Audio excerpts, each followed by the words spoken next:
tayo. Super init ngayon. Sira ang beauty natin. Ayan, nagsidatingan na yan yung mga traveler. Tapos dito,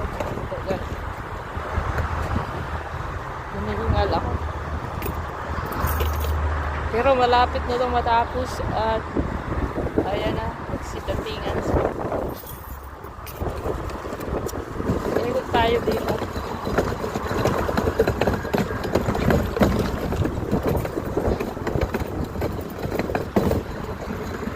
Ayan.